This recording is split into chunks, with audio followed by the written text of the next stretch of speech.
Hi, welcome to the Dave Palmer Show. And today I have the host of the Just Get Started podcast, who is currently publishing a book on entrepreneurship and golf. Brian Ondrako, welcome to the Dave Palmer Show.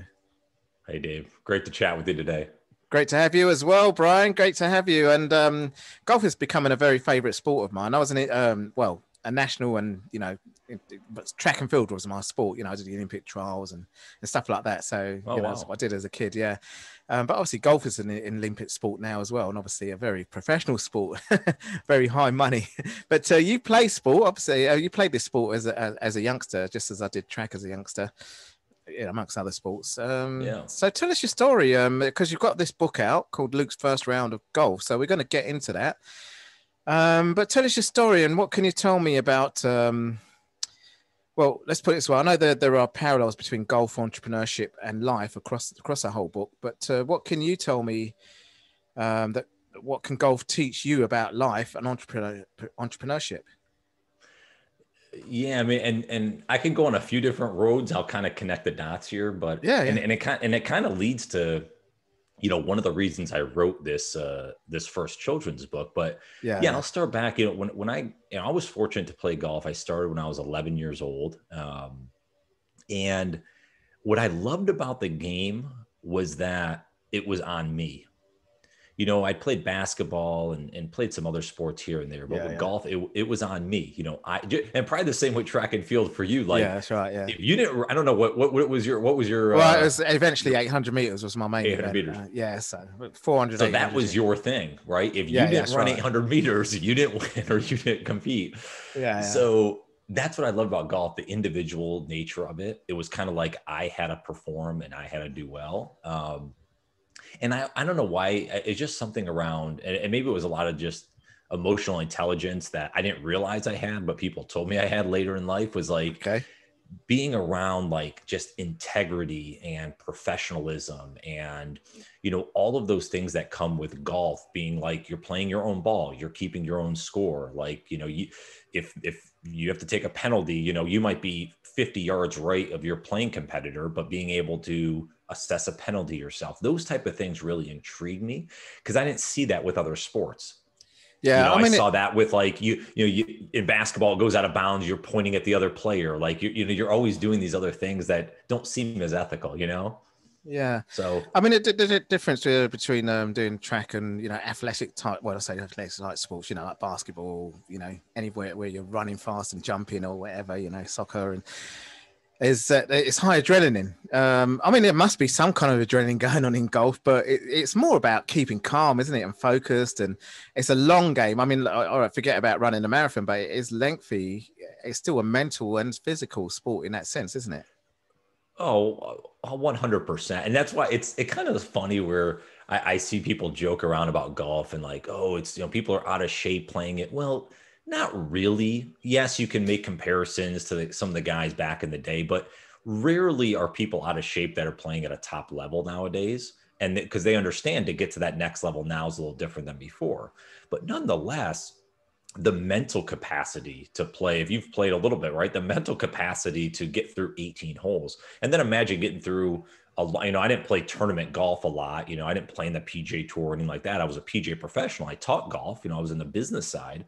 But playing 54, 72 hole tournaments, like you have to keep your mind focused that many days in a row for that extended period of time. It's a lot of work. And remember, it's on you. You can't take a play off. Unlike other sports where you might, maybe it's football where, well, you're in defense. Well, you're not on the field half the game or whatever. Golf, you're on the field the whole time. You have to figure it out. So that's one of the challenges of it is the mental aspect of it. It is such a difficult game. Because the joke is you have to play your foul balls. Everyone's like baseball's so much harder. I know baseball's very hard to hit like a fastball, but you also can hit it 20 times to the right and still get another at bat. In golf, you hit it to the right, your score is going to add up pretty quickly. Yeah, it depends what obstacles in the way as well. If it's a big lake or exactly, obviously a big bunker. But going back to your question, I mean, I think that's where the parallels are. And whether folks play golf or not, it's fun to try. But really, the parallels are you have to overcome those obstacles, and you have to overcome them thoughtfully. And you have to think through. It's not just like I go up and just whack the ball. Like, I have to be thoughtful of, where do I want my next shot to go? And if I hit my next shot there, how is that going to position me for the next one? And you're thinking out ahead a little bit, but understanding that things don't work out always as they seem. Sometimes they work out worse. Sometimes you get lucky and they work out better.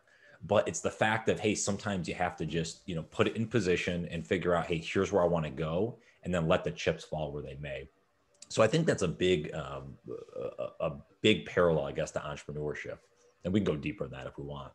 Yeah. Well, I mean, I get a lot of entrepreneurs both coming on the show, and obviously must have a lot of listeners as well, because as well as them sharing my show to their people, which I've seen, I know I do get a lot of listeners from that niche, as well as other niches like sports as well, because I do sports. I always get athletes and fitness coaches on here as well and stuff like that. So yeah, I mean, entrepreneurship is a big topic we can talk about, and especially the mindset side of it, and how golf can relate to that, or analogy can be an analogy. So tell us more about that.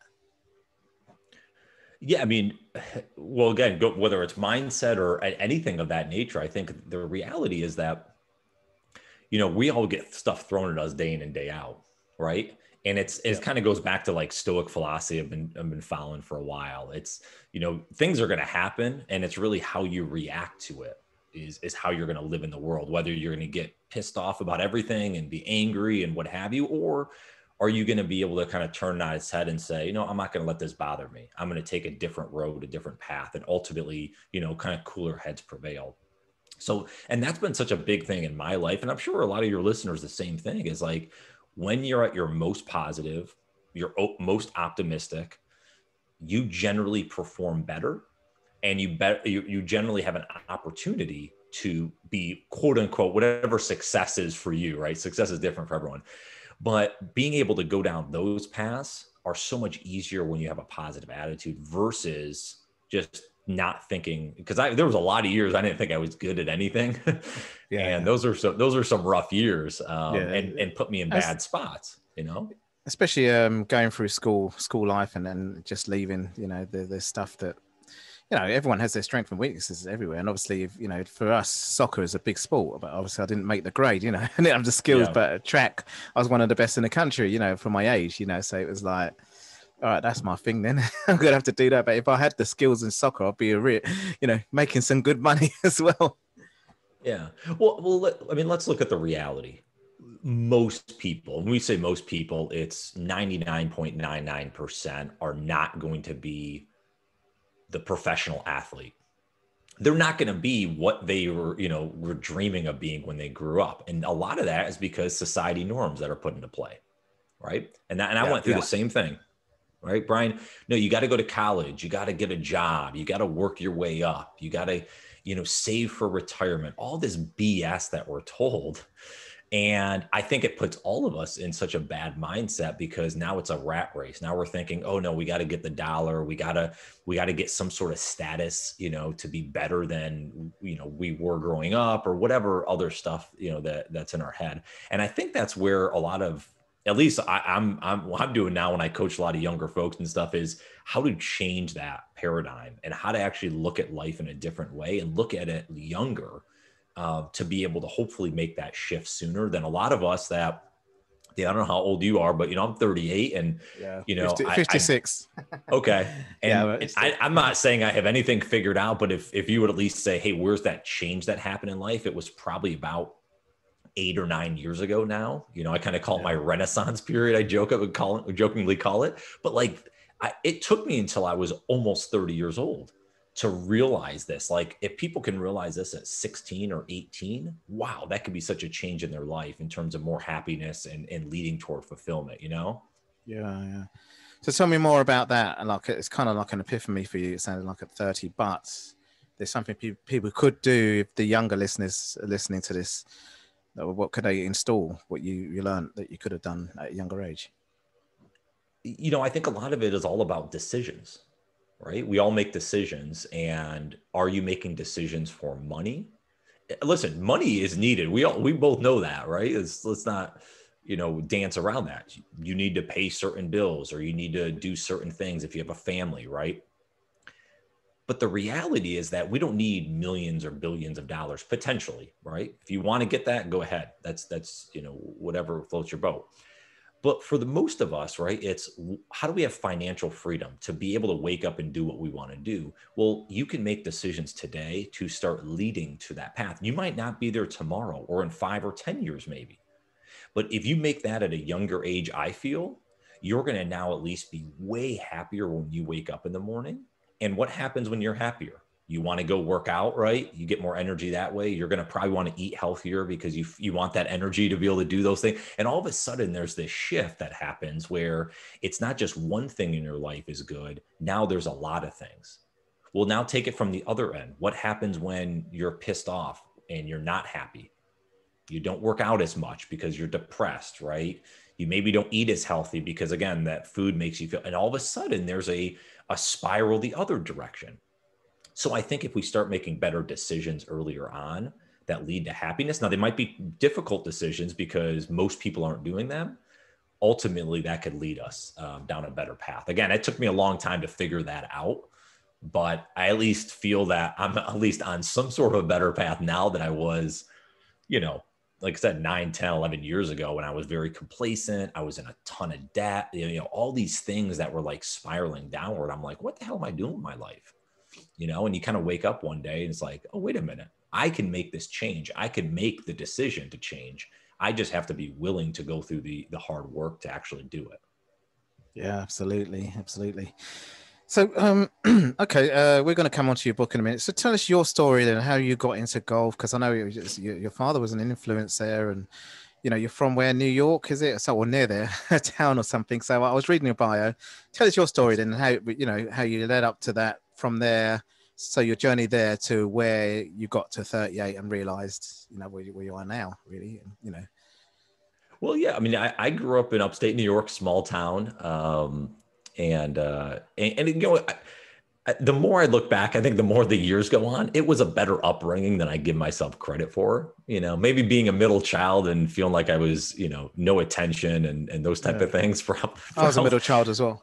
There you go.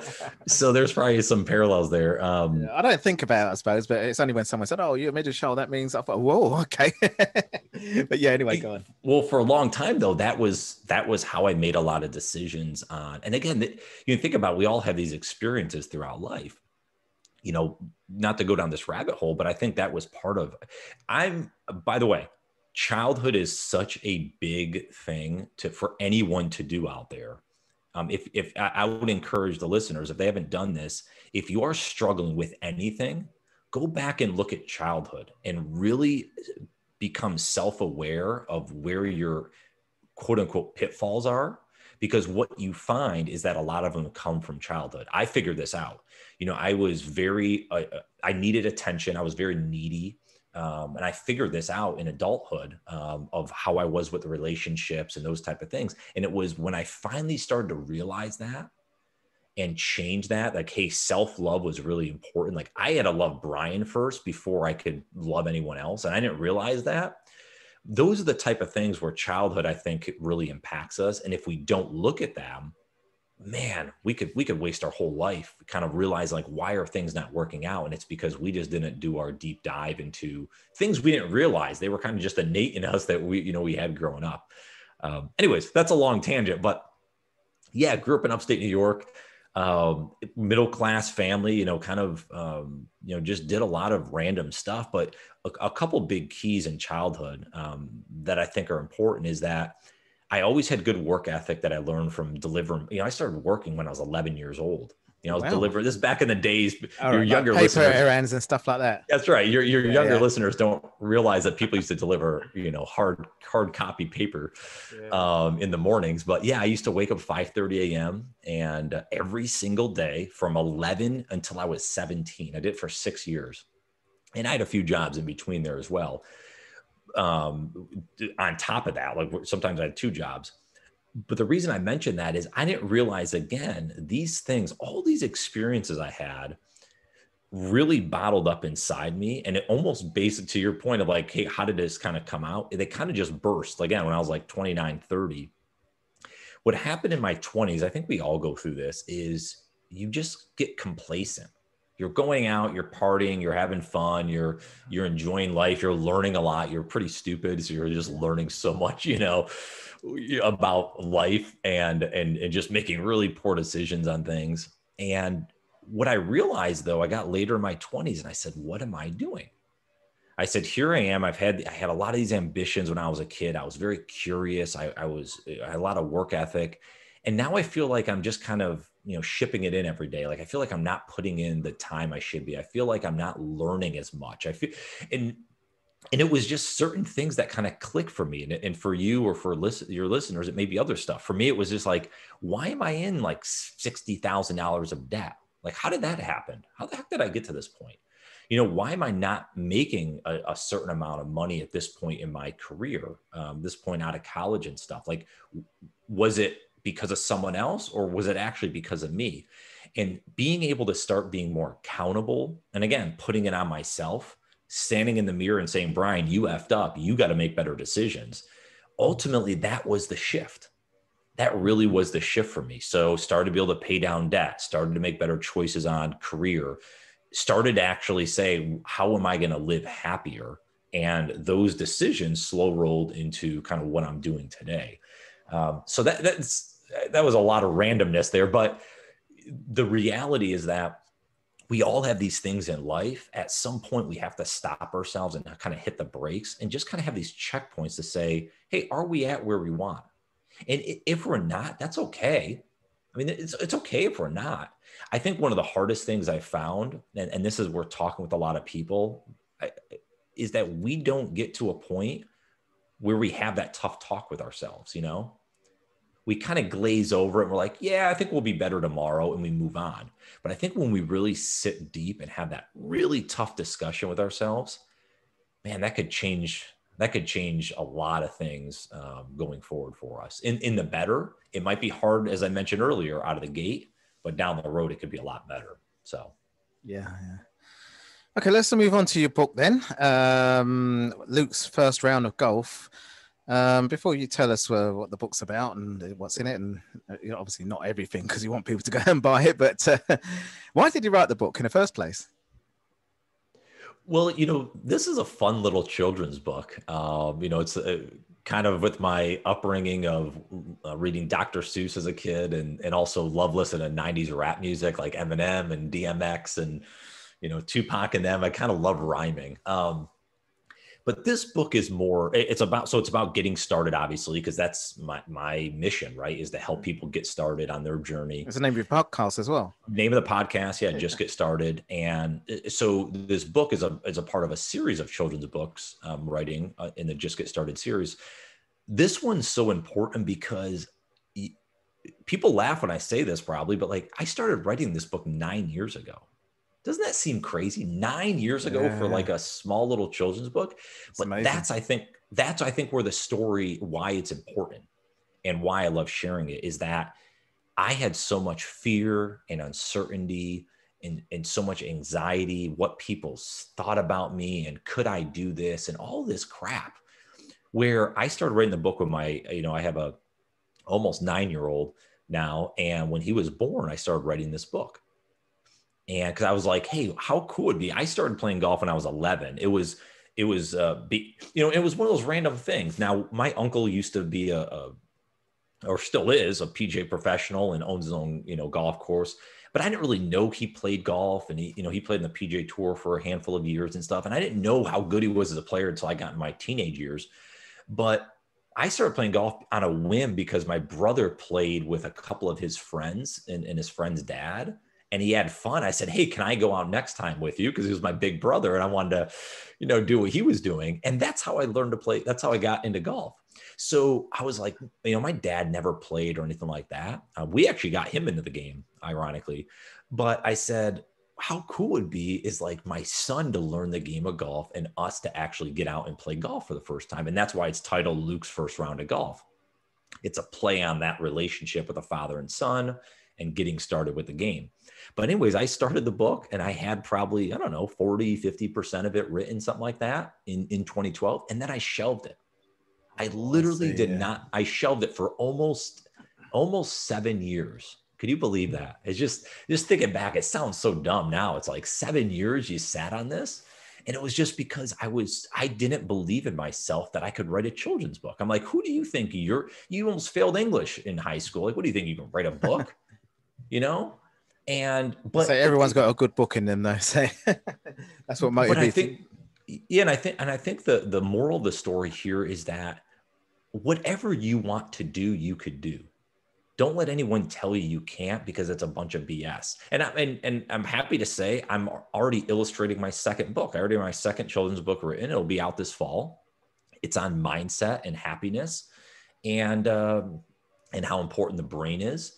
And it's a fun little book again, but I think this one's gonna be really impactful. But again, I'm already now, I'm like, great, I shipped that first one.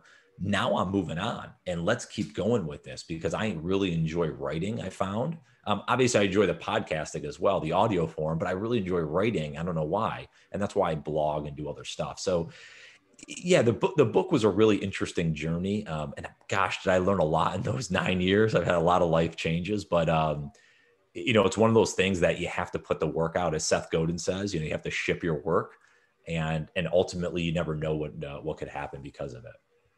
Yeah, well, that's great. Yeah. And you also have a podcast, and you coach as well. I think I saw somewhere you were a business coach as well, which is kind of like your podcast is in the business category. So tell us a little bit more about that before we round off the show. Yeah, I've been doing the podcast for 3.5 years now. So basically at episode 160. I don't have as many as you. I didn't get much sleep. I've been doing a lot. But similar though, and I think you'd probably agree, is the consistency is so important, right? Is continually to figure out, okay, I got to keep moving forward, but how do I keep getting better? How do I make the show more impactful to the listeners, right? Where's the impact I'm having? So yeah, I started the show in 2017, but similar to the book, it was one of those, I think it was one of those catalysts for me to pick the book back up, because I wanted to start the podcast in 2015 and I didn't do it for about 2 years. I kind of made excuses, similar reasons why I didn't progress with the book. But eventually I was building up enough courage and enough confidence in myself that I was able to start. And that's actually why it's called Just Get Started, because I said, man, there's got to be so many people just like me that want to do something. It could be as small as starting a garden, or, they want to lose a few pounds for the summer, whatever it is, right? Get healthy. But they're just so scared to do it for whatever reason, or maybe they don't have the motivation or the education or whatever it ends up being. So I said, man, let's start this podcast and let's interview great people that are doing this, and let's have them share their story. And ultimately here we are, 3.5 years later, and it's still going. So yeah, it's been fun. And I do some coaching, and we'll do more of that. And by the way, I want to be very clear with folks. I still work a full-time job. Yeah. What do you do anyway? I'm in software sales. Oh, okay. And the reason I say that's important is I'm still progressing in that, and I may stay in that for a while. I have no idea what the future holds. No, absolutely. But I'm able to perform that job very well, and I enjoy it. It's a great company, and enjoy what I'm doing. But at the same time, I've found ways to prioritize the podcast and the book writing, and obviously and the coaching as well. Yeah, and not to mention, as I said, I have an almost 9-year-old. When he's with me, I'm spending as much time as I can with him. Phones are down most of the time. Like, even though he wants to watch his iPad all the time, I try to temper that as much as possible. But I think it's really important for us to understand is whatever you're doing, there's no right or wrong way. No one has to quit their job tomorrow to find this new path. It's being able to prioritize, start cutting out the bad. We do this with food, right? And this from your track and field days and stuff that. If you were an athlete, you cut out the bad stuff and you start putting in the good stuff. So what is that? Well, cut out the stuff that's spending a lot of the wasted energy and putting good stuff in your life. And ultimately you start changing the prioritization of things. And that's how happiness starts to begin, Yeah. That's a great thing about sports. You can go down a personal development route just by sheer being kind of using yourself as a guinea pig physically and mentally, you know. So even boxers, you know, they kind of like gone down a wrong road and all of a sudden, oh, you know, I had mental health issues. Well, there is like, we've got someone called Fury who's going to have a big fight with another British boxer. He had mental health issues and then he's kind of developed himself and got himself back there again after 2 years out. But lots of people that, you know, that happens in life as well. And I'm sure in golf, well, I don't want to mention Tiger Woods, but, you know, lots of people have their ups and downs in life and in sport. The sport shapes you, though, doesn't it? Well, I mean, look at Tiger as a great example. I mean, look how Tiger and I've probably been, you know, what is it called? Like an apologist. Like I've been on the Tiger train since, you know, 1996, really. Yeah. 97 for me. Yeah. Yeah. Since the USAM. Actually, I had Steve Scott on, who he played in the USAM, and he actually just launched his book on that match. And anyways, the reason I mentioned that is that was actually one of those impactful, the U.S. Amateur Championship back in '96. And then I was fortunate, you know, the BC Open, they don't play it anymore. It's now the Dick's Sporting Goods Open on the Champions Tour. But the BC Open used to be a PGA Tour event in my hometown at Endicott, New York. So I actually got to see Tiger 3 weeks later, or 4 weeks later, something like that, you know, within a month later or so, a month and a half, when it was his third PGA Tour stop as a professional. So he turned pro right after the USAM, and then he got sponsors exemption. So he played the BC Open. I remember I have a couple really cool stories of meeting him and watching him play and stuff like that in '96. But anyways, I say that because I've seen Tiger and I've watched him so much change as a person from the outside. I don't know him personally, but you can see him change of how he interacts with people now, how he is with the media. Like, he had to go through a lot of crap, and rightfully so for the decisions. He did get a bit greedy, did he? Well, no, I shouldn't say like that, but no, I mean, obviously it's wrong with what happened. Yeah, I mean, yeah, he's a role model. He had a lot of, but it's one of those things where, hey, we all make mistakes. Yeah, maybe absolutely. Not to that extent, but we all make mistakes. Yeah, but the biggest moment was winning that Masters. That, you know, was it 3 years ago? 2 years. Yeah, that's the biggest comeback. One of the biggest comeback they talk about, isn't it? Really, but well, forget about the adultery and all this other stuff he did. Yeah. The fact that he wasn't going to play golf.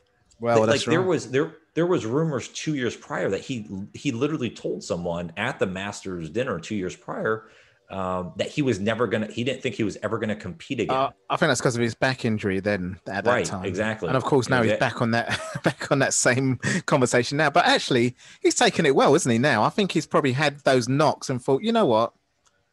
This is a way to really overcome it, you know?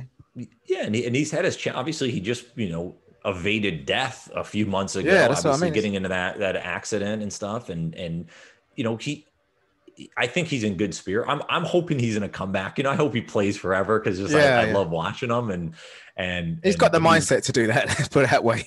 He is. He's you know, he's like probably most athletes, just stubborn. Like you want to just keep winning and you want to keep getting out there. But yeah, I love watching him. But I think he is great if you look at it from that lens of like someone that gets knocked down and keeps coming back.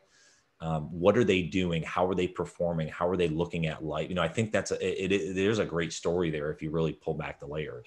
Absolutely. Well, with all the work you've done, obviously, and bringing the parallels of golf, entrepreneurship, and life together, what would you say? You know, to anyone out there listening, what kind of, you know, to put that all in one sentence or whatever, how would you sort of give some advice in terms of bringing those parallels together? You know, there's so many things you can say, and I'm sure a lot have been said. Yeah, but, sure, yeah. But the one thing I guess I'd put a stamp on is that we don't know how much time we have. Yeah. Could be tomorrow, could be next week, could be 50 years from now. Absolutely, yeah. But if we have the thought process of what are the small, I'm big on the incremental changes. You know, you're not going, you know, I'm reading actually, I think I wish I read this book 10 years ago, but The War of Art by Stephen Pressfield. Right. Yeah. Absolutely phenomenal. And I've been following him for a while now. I finally decided to read the book. But, you know, it's interesting. I was just reading this the other night and he was talking about, and I'll give him credit on it, but just like you have to keep putting in the work just every day. Like if you want to write every day, or if you're an artist, create every day just a little bit. And all of a sudden that starts building into something bigger. And again, you know this, or I know this with a podcast. Obviously with some of the writing I'm doing now is you have to put the work in every day. Yeah. You don't know what's going to happen in 3 months or a year or whatever, but don't worry about that. It's being able to put the time in now to ultimately reap the benefits, because even yourself would probably agree, you don't know what's going to happen with a podcast when you start it. You have no idea. Yeah, that's right. Yeah, right? Exactly. You don't know what's going to happen at 6. You have no idea. But all of a sudden, if you put the time in, you could potentially utilize that to, again, build a business out of, or network and meet people, or you don't know. But you got to start today, and you just got to put some time in and start to prioritize, as I mentioned earlier. And all of a sudden, things start changing. You start meeting different people that you never would have met. Opportunities start opening up. Yep. And life changes for you in a better way if you actually have that optimistic view on it. So that's what I would say. Start today, put in a little work. Don't beat yourself up over it, but start to think a little bit differently about your daily interactions and what you're doing, and start to put some new things into it that could ultimately, make you happier and lead to more fulfillment. Yeah. I'll probably put on a spot a bit also, just saying, to give that one advice. Of course, there is many different, and you get so many quotes out there. There's so many people. No, I know. Well, it's funny because I want to say just one example things. of what. Exactly. I want to say 50 things, but I should have said, give us one example from the book that you could give it, out there. Just give, throw a quote out there, that kind of thing. But Dave, you're right. If I could mention that, is that there is a lot of things that could be said. Yeah. And there is so much advice out there and so much insight, and you could read all day, every day. You can listen to every episode of your podcast. I want to say, I'm going to listen to all 300 plus episodes, or whatever. Yeah. But the reality is you have to start. You have to put the work in. No one got anywhere by just sitting around and reading, or sitting around and watching videos over. It's not that that's not important. That's how I started out. But at some point you have to convince yourself that you could do better than you're doing now. There's things you want to do that are different than you're doing now. But the only way to do it is go out and try and experiment and test and taste and create. And it might suck, right? Who knows, right? It might be horrible. But at least you got out there and you tried. And then you ultimately said, let me make a left turn here because this is better for me. Or I've changed my format of my podcast 3 or 4 times. I asked so many different questions than I did at the beginning, right? The way I interact with guests are different. Like the way I set up guests, the way I get information from them so I can promote it better. All these things are different than it was 3.5 years ago. But you learn and you expand and you change over time. But I never would have had that chance if I didn't put the first episode out and then put the second one out, and so on and so forth. Yeah, no, so forget about all the crap that's out there, what people are saying, why your best friend doesn't think that you're good enough, or why you're doing, because I've had all that. I've had people that said, Brian, why are you starting a podcast? That's stupid. Or wait, you're writing a children's book. Like, I've had all that. And we have those. We all have those. Everyone has those stories. Yeah. And for so long, I let those dictate how I live my life. And no longer am I doing that. And that's made all the difference. Yeah.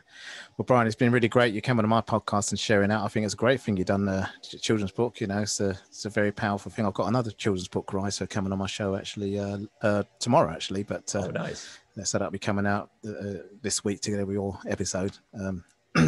So no, I mean I admire that. Anyone that writes a book really, but obviously children's book is a quite a powerful thing to do.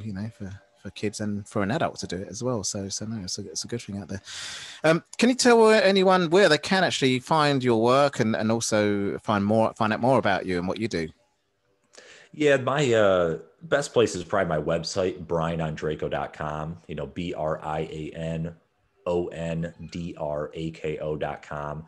And that's where I have my books, links out to there. I write a blog 3 times a week. I actually have something cool I learned from Derek Sivers, the Now page. So like every 3 months, I kind of update what's going on in my world. And so that's kind of a way to keep, keep tabs. If you, at least it's for my mom, I joke where she can at least keep up to date if I'm not keeping her up to date. But yeah, that's probably the best spot. And then, I spend time on social media, not as much as I used to, though. I'm trying to do some different things to get away from it a little bit more, but on Instagram and Twitter and those type of things. And yeah, if you want, like I said, the book obviously out now, Luke's First Round of Golf. It's for the 8 and under crowd. It's a fun book. But yeah, that's on Amazon. You can search there or link off through my website. But yeah, I appreciate any support from folks, and hopefully it'll be impactful for them. Maybe get their young, boy and girl, maybe interested in golf. Who knows? Yeah, absolutely. Absolutely. Well, Brian, it's an absolute pleasure having you on the show, and it's been a great conversation with you today. And, I'm sure people will pick up always from any guest. There's something new they'll pick up all the time. That's why we do these podcasts, isn't it, Brian? Yeah, and, why people listen to them. It's been so popular now, and people, do want to grow, and podcast is, a good medium for people now these days. So Brian, thanks a lot for coming on our show and sharing all this today. A pleasure, man. Nice to meet you. Nice to connect.